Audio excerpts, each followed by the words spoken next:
Good morning, church. Good morning. Good morning. Now, while Paul was waiting for them at Athens, that's how the story starts. The story we're spending time with today. It's found in the book of Acts, the 17th chapter, and it's one of my favorite stories in the Bible. It's a good start. Now, while Paul was waiting for them in Athens, unusual. Paul is by himself, alone. And you have to realize that hardly ever happens.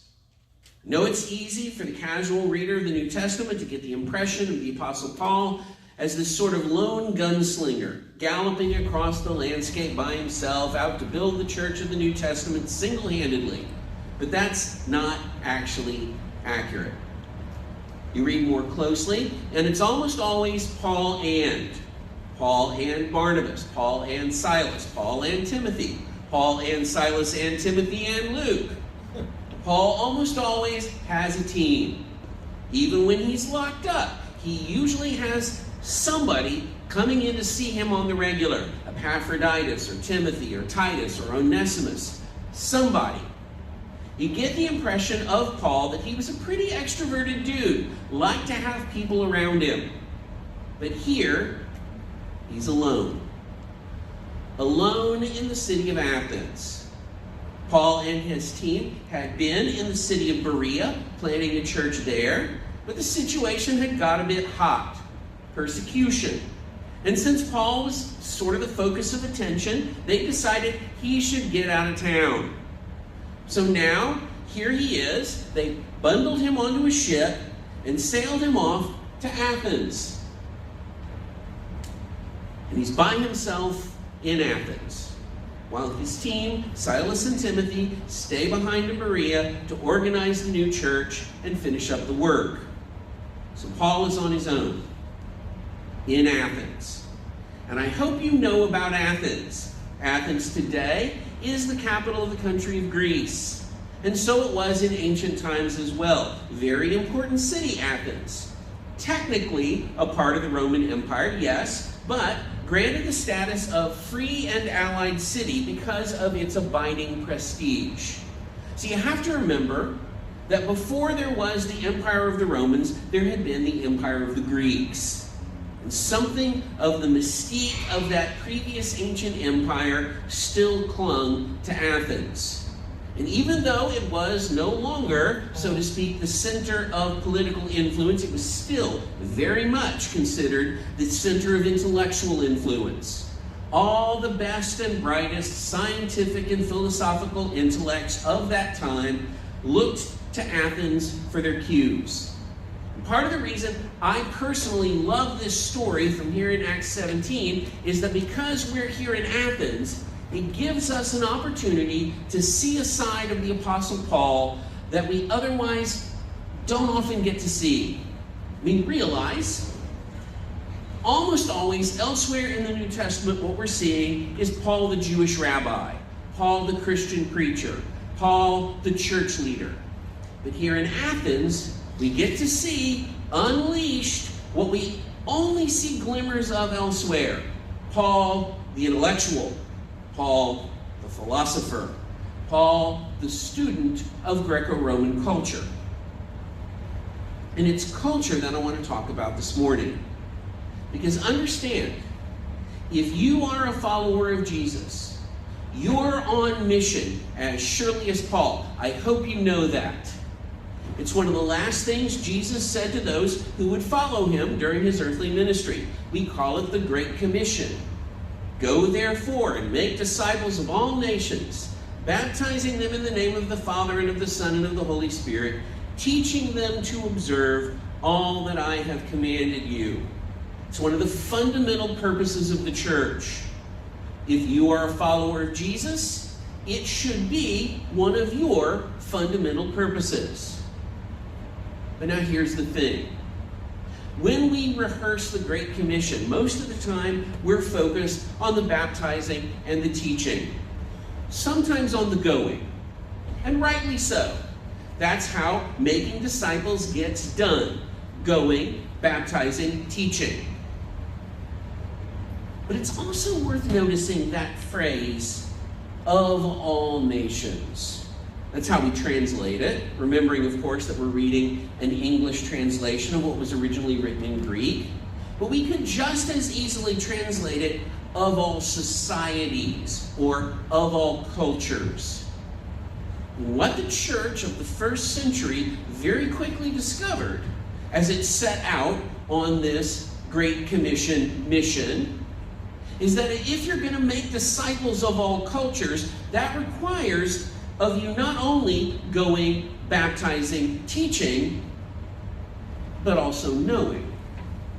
And knowing in two directions. First of all, you need to be able to communicate the gospel, the message of Jesus. That's the teaching that Jesus talked about. And that means that you have to know the gospel. You can't teach what you don't know. But the reality is, the teaching never happens in a vacuum. Teaching always happens in the midst of culture. Making disciples happens in the midst of culture. And that means you also have to know the culture.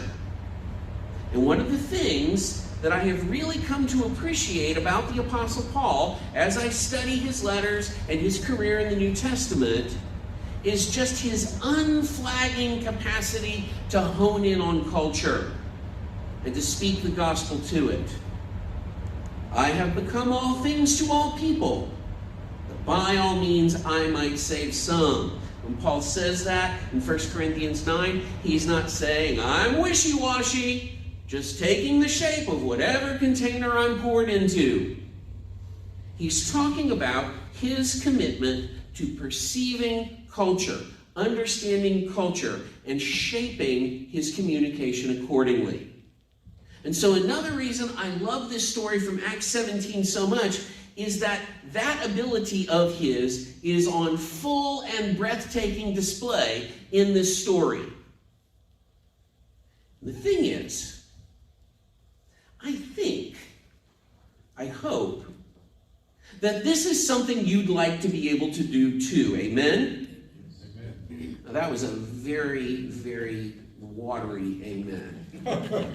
Let's try that again. I think this is something that you might like to do too. Amen? Amen. Yeah, better. And so this week and next week, we're going to be spending some time with this story. It's a big story, and so it's going to take 2 weeks. I have too much to say about it in just one sermon. And so you can almost think of this as one long sermon broken into 2 parts.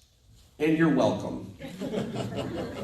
And it's by way of just teaching. My purpose in this little 2-part sermon series is to educate. So let's just walk through the story and see if along the way we can't pick up some ideas and principles for speaking to culture that apply generally out of the specifics of what the Apostle Paul does and says. I've got 10 of them, and we're going to do 5 this week and 5 next week. That seems appropriate. Luke, the author of our story, tells it this way. Now, while Paul was waiting for them at Athens, his spirit was provoked within him as he saw that the city was full of idols. Paul goes out, as it were, to take in the city. Later in the story, he'll use the phrase, I passed along and observed. He's sightseeing. Well, I mean, why not? It's like he's here in Athens, and he's interested in taking it all in. And you have to remember that Paul had grown up in the city of Tarsus in Asia Minor, and Tarsus was also an intellectual center. There was a university there, a philosophical school. And so Athens, as the center of the intellectual culture in the ancient world, would have had a sort of a magical place in Paul's thinking, an important part of his mental furniture. It would be like a theater kid finally making it to New York, or a choir kid getting to visit Nashville. And so our author Luke says his spirit was provoked. The word is paraxuneto. It literally means a sharpness beside. It's the picture of something that's just poking you. right? Just poking you, and it's always just right there, poking you. Something is poking at Paul, poking at Paul. See, he's here in Athens, and it's like he can't enjoy it because there's all the idols. And you have to understand, at that time, Athens basically had more idols and temples and altars per square foot than any other city in all the ancient world. And you have to understand, too, then, that there are two things going on simultaneously in Paul. One is just on a gut level, as a Jew, he is revolted by idolatry. He knows his Jewish history, and he knows that nothing good in a society, nothing good in a culture ever comes from idolatry. There's a direct correlation, spiritually speaking, between idolatry and injustice in any culture. But as we'll also see, Paul is someone who actually admires this culture in its intellectual commitment to science and philosophy, to being a beacon of rationality in the world. And in Paul's mind, idolatry is the opposite of that. It's superstition and intellectual darkness. And so he's just provoked by the city's failure to live up to its own high ideals. It's like, this is the city of intellect and philosophy. Idols don't go here. And maybe that's the first principle to get a hold of in dealing with culture. See, culture is never an all or nothing proposition. Every culture is a chessboard of good and bad. Even mine, even yours. So you can appreciate a culture without that meaning that you are putting your stamp of approval on all parts of it. There were, as we're going to see, parts of Athenian culture that Paul appreciates and even admires. Idolatry is not one of them, however. See, because we human beings are made in the image of God, every culture is going to have good things about it. Because we human beings are fallen and sinful, though, every culture is going to have bad things about it. So here's the first principle. Appreciate and admire whatever you can about the culture without embracing every part of it uncritically. So what does Paul do about it? Does he throw a big fit? Start smashing idols and confronting the people with the awfulness of their idolatry? No, it's interesting. Luke says, so he reasoned in the synagogue with the Jews and the devout persons, and in the marketplace every day with those who happen to be there. Now that's interesting, because that second bit there is new. If you remember your book of Acts, you'll remember that up till this point, the synagogue was Paul's strategy. Paul is a trained rabbi. The Jewish synagogue is a place where a rabbi can always get a hearing. And so Paul's usual strategy in whatever city he went to was find a synagogue, preach Jesus from the Jewish scriptures in the synagogue, attract a mixture of Jews and God-fearing Gentiles. That's what devout persons means there. It's a technical term for Gentiles who are attracted to the ethical monotheism of the Jews, but haven't yet become proselytes. So, Paul's strategy, attract some of them, also some Jews, and start a church. But here in Athens, Paul also goes into, the translation says, the marketplace. And that's not a great translation, but it's hard to know how else to translate it. The Greek word is agora. And you can say that with me if you want. Agora. And maybe you're immediately thinking of agoraphobia. That's fear of going outdoors, roughly speaking. But to the ancient Greeks, the agora was the city center. It was the marketplace, yes, but it was more than that. It was the place of public discourse, kind of like a university commons. It was, so to speak, not only the marketplace of goods, but the marketplace of ideas. The agora was where you went if you wanted to get into an interesting conversation. Remember, they didn't have the internet back then, so the agora was basically a public chat room. And so Paul goes into the agora. Of course he does. He's kind of an extroverted dude, and he's in the city alone. So he looks for conversation. And Luke says, some of the Epicurean and Stoic philosophers also conversed with him. Now, if this were an hour-long Sunday school class, we could really spend some time talking about Epicureanism and Stoicism as philosophies. But in just a sort of fast food menu description, what both of them were basically concerned with was the question, how should people live? And the Epicureans said, people should live so as to achieve tranquility. This is done by balancing pain and pleasure so as to experience the minimum amount of pain and the maximum amount of pleasure throughout one's life. On the other hand, the Stoics said people should live so as to achieve autonomy. This is done by ceasing to care about such mundane things as pleasure and pain. Now, the Epicureans and Stoics agreed that whichever the goal, tranquility or autonomy, that could only be achieved through an ethical, virtuous life, with the passions reined in and reason in charge. They agreed that's how you should live. Now, they differed a lot in their views of the divine, which I'll have more to say about next week.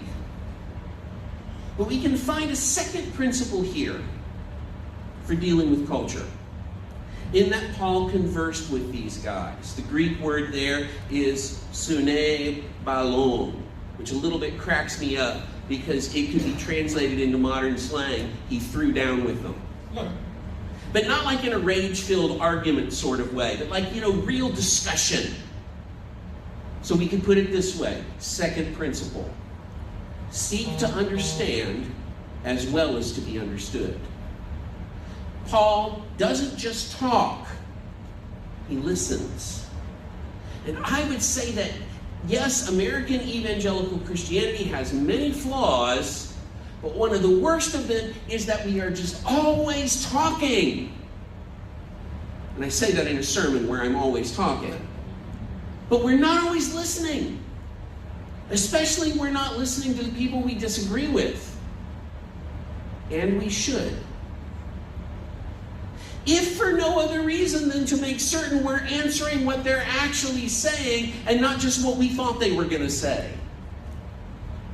Because way too often, let's be honest, that's what Christians do. We're having an argument with imaginary people who are saying what we already imagined they're going to say, instead of listening to the actual people in front of us who might just say something that surprises us. So Paul gets into conversations. By the way, it doesn't always go well. Luke says, and some said, what does this babbler wish to say? Others said, he seems to be a preacher of foreign divinities, because he was preaching Jesus and the resurrection. Now there's a lot going on in this bit here. One thing that cracks me up is that word that our translators render babbler. That's not a great translation, but we don't really have one in English. If we were going to put it into English, it's something like a seedologist. But it's the picture of like a little bird out in a field just hopping about picking up seeds. It's some intellectual snobbery is what it is, because they're saying he's not a real philosopher, he's a mere seedologist. Just somebody picking up a little something here, a little something there, a little bit of this, a little bit of that. No coherent philosophy. So the problem is Paul's Christianity doesn't fit into their boxes. He agrees with some of the Epicureanism, but not all of it. Some of the Stoicism, but not all of it. Doesn't agree 100% with either one of them. Not only that, but is this a philosophy? Is this a religion? What is this thing? To them, it sounds like Paul's saying a little bit of this, a little bit of that. They can't get a beat on him. And so they're like, he's just a Seedologist. He's just one of those guys who picked up a little bit of this, a little bit of that, mixed it together to suit himself. And others are like, oh, no, wait. I know what this is. This is one of those exotic religions. And you have to understand, they had a cultural category for that. See, periodically, religions would come out of Asia Minor, and what they all seem to have in common is that there would be this central myth of the dying and reborn god, and the goddess who brings him back to life. So you can have, for instance, the god Attis and the goddess Cybele, or you could have the god Tammuz and the goddess Inanna. And they were all vegetation myths associated with the turning of the seasons and the sowing of fields and the growing of crops. And some of the philosophers were saying, oh, this is another one of those. Because what they were hearing, Paul preaching, was Iesus and Anastasis. That's the Greek for Jesus and resurrection. Iesus and Anastasis. But they were hearing it, Jesus and Anastasia. The God Jesus and the goddess Anastasia. And what both of those things are, by the way, are Paul's listeners being dismissive so they don't have to listen. He's not a real philosopher. He's just a seed-picking wannabe. No, he's just another one of those Eastern crackpots with a vegetable god. We all know what that is. And that's maybe a third principle then. There are always going to be people who think you aren't qualified to gain a hearing from them. And there are always going to be people who think they already know what Jesus is about, so they don't need to listen. And fine.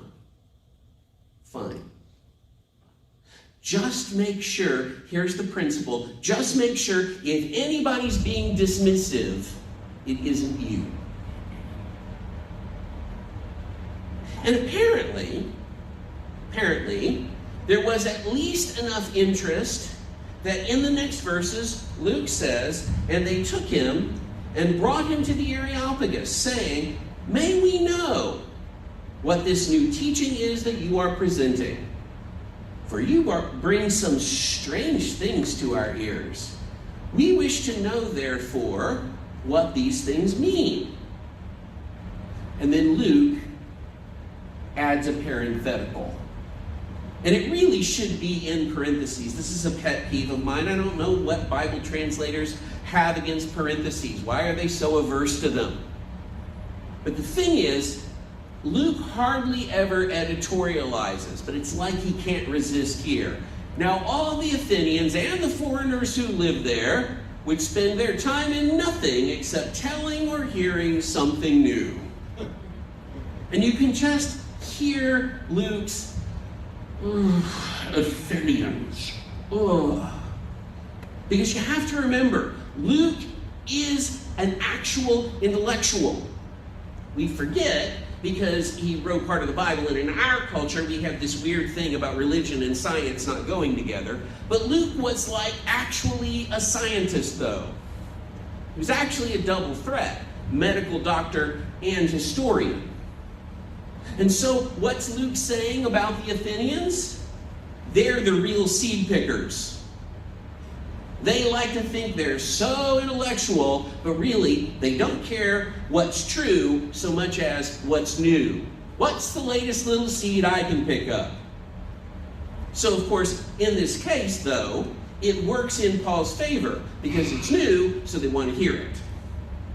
But now we have to hear that Paul is in some danger here, because this is a legal proceeding. Paul is being taken before what Luke calls the Areopagus. That's literally the hill of Ares, but it's not actually a hill. It's a group of men who meet at that hill. They're an official body, a sort of council. And now the Areopagus is maybe a little difficult for us to understand because we don't have anything like it in our culture. Because the Areopagus wasn't like governmental as such. They aren't like a criminal court or even a civil court. But they aren't just a club either. They have an official function in Athens. They can decide verdicts. What they are is the smartest guys. And they function like a sort of philosophical and religious and cultural court. They are literally like a court of public opinion in that they decide what kind of opinions, what kinds of ideas and doctrines are welcome in Athens and what kinds very are not. Which is why they say what they say. Our translation translates it, "May we know what this new teaching is that you are presenting, but don't be fooled by the politeness." That's some very polite legalese. That's what that is. It's like when a lawyer says, "May it please the court." What it really means is, hey, Paul, we have the power to decide the nature of this new teaching you're presenting, and your official presentation begins now. And you have to hear something that Luke is doing.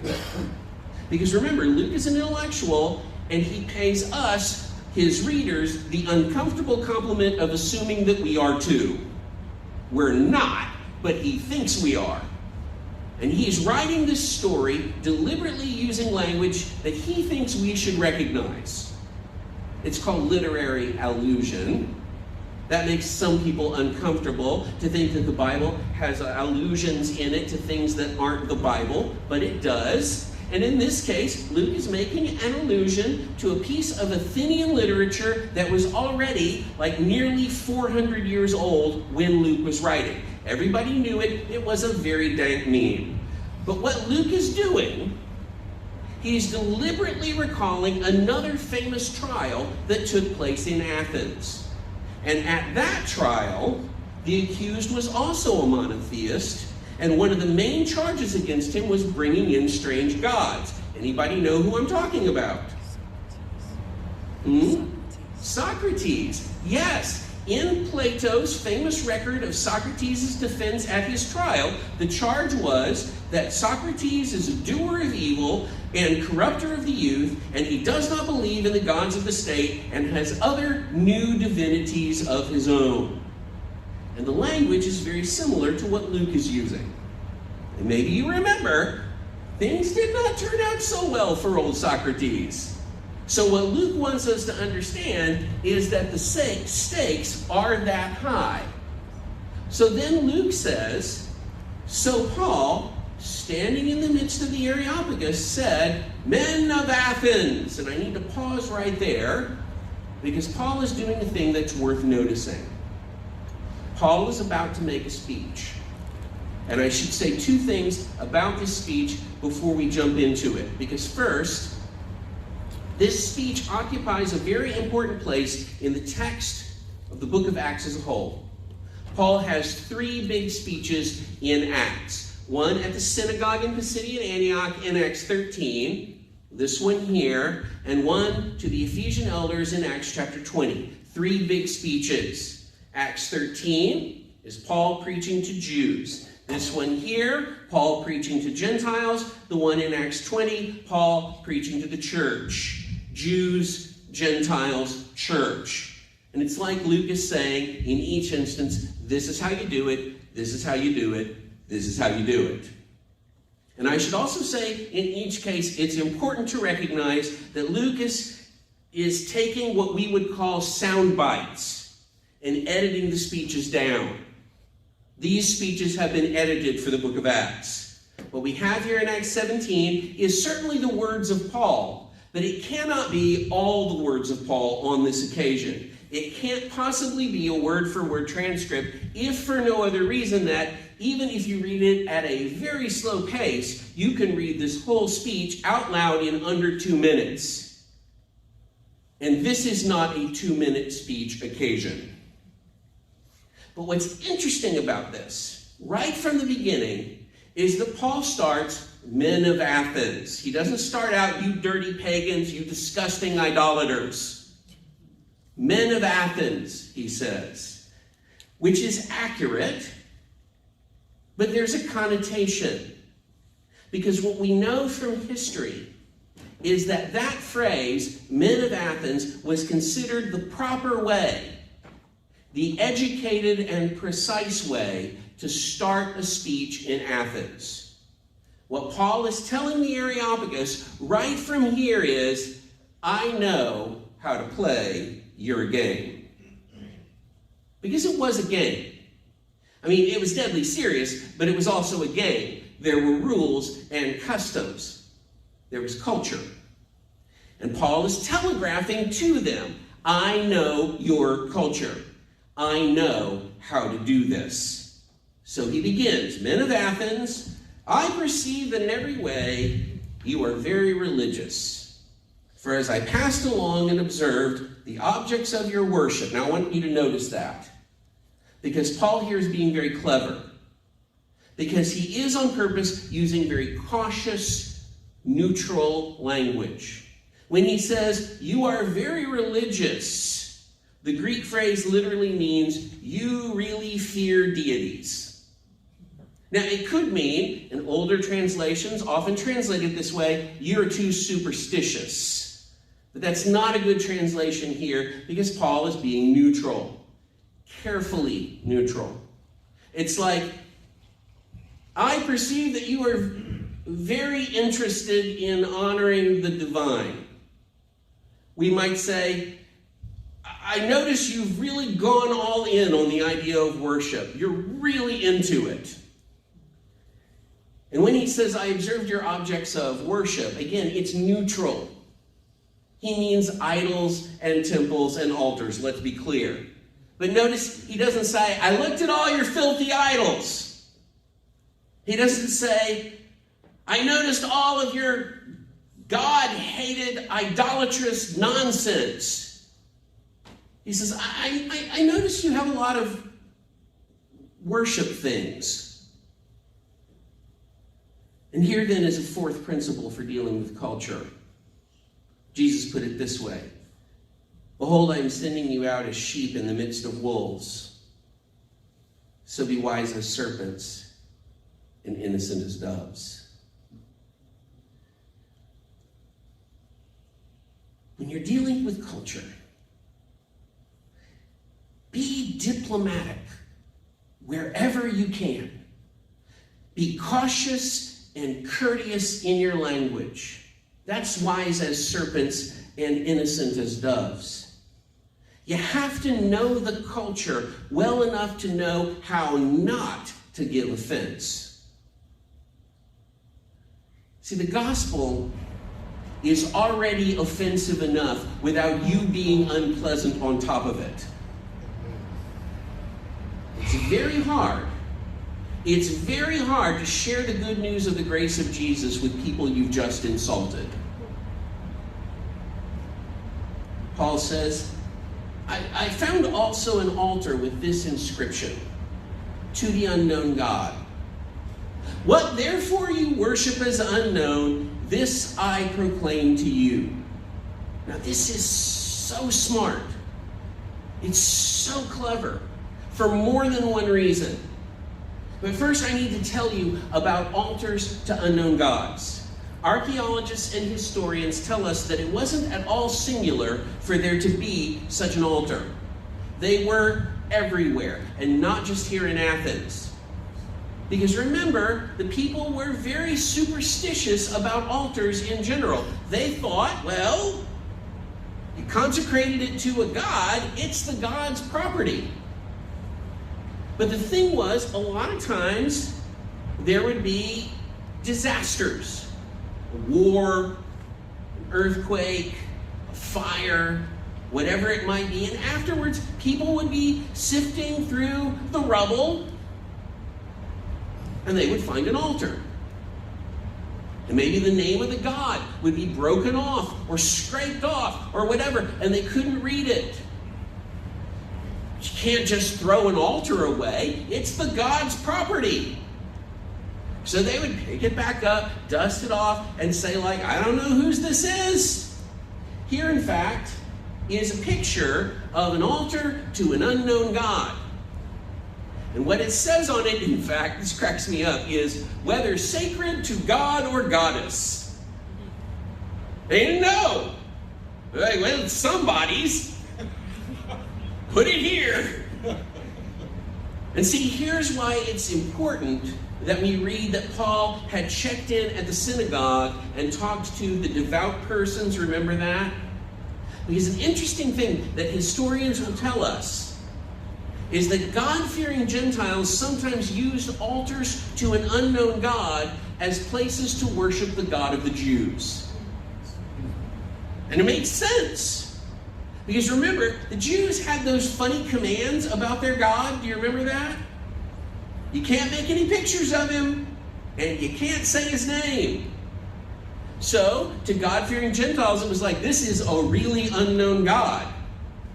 We are going to worship a really unknown God. What's his name? Don't know. What does he look like? Don't know. But we're going to worship him. Guess I can worship him here at this altar to an unknown God. So then who do you think it was there in Athens that pointed Paul in the direction of the altar to the unknown God? Maybe the devout persons at the synagogue.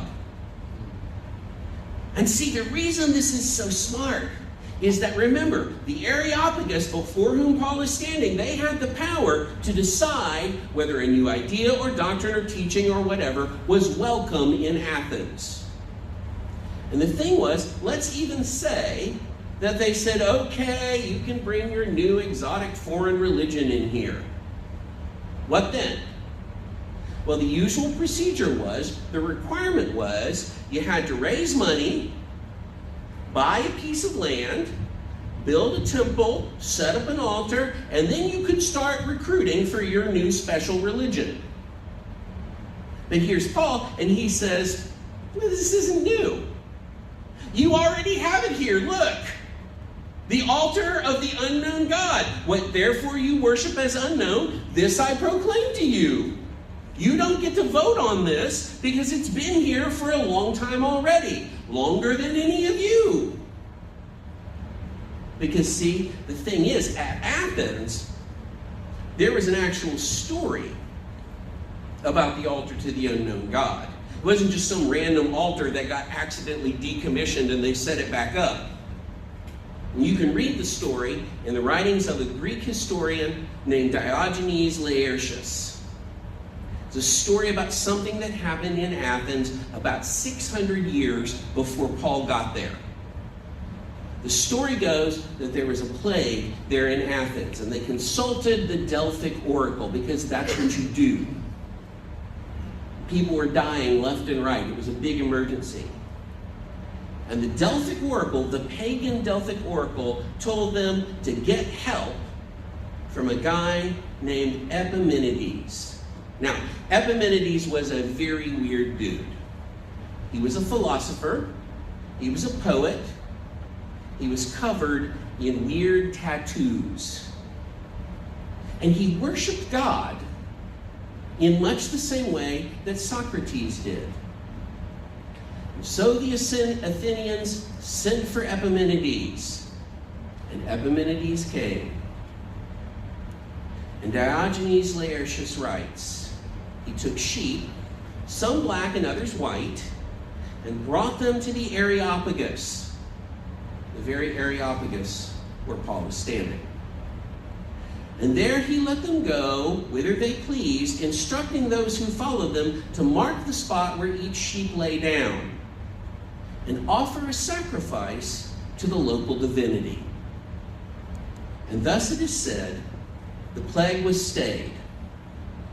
Hence, even to this day, altars may be found in different parts of Athens with no name inscribed upon them, which are memorials of this atonement. Now, if a shiver just ran up your back, it should. Because 600 years before Paul stood there, this crazy beat philosopher prophet came into town because of the plague. He had them make sacrifices, and the plague stopped. So they were like, better leave these altars here just in case. Now let me ask you this. Who do you think sent that plague? Who do you think sent Epimenides? Who do you think he was hearing from? Who do you think was preparing the way 600 years beforehand so that Paul would eventually have an altar to an unknown God to talk about? And this is my fifth principle for dealing with culture. When you're dealing with culture, look for the places in that culture where God has already prepared the way. You have to know the culture well enough to be able to see where God has prepared the way in it. You think maybe God has prepared the way in our culture? Maybe on the money, in God we trust. Maybe in the Pledge of Allegiance. Maybe in the Declaration of Independence. Maybe in all the little crosses that you see people wearing. Listen, the culture we're living in needs the gospel. When you go to school, to work, hanging out with your unbelieving family or your friends, you know who you are? You are Paul in the midst of the Areopagus. And you have an Areopagus opportunity to speak the gospel to culture, whatsoever culture you find yourself in. So that means you got to get to know the culture. Listen, church, your Areopagus opportunity starts the moment you leave this building.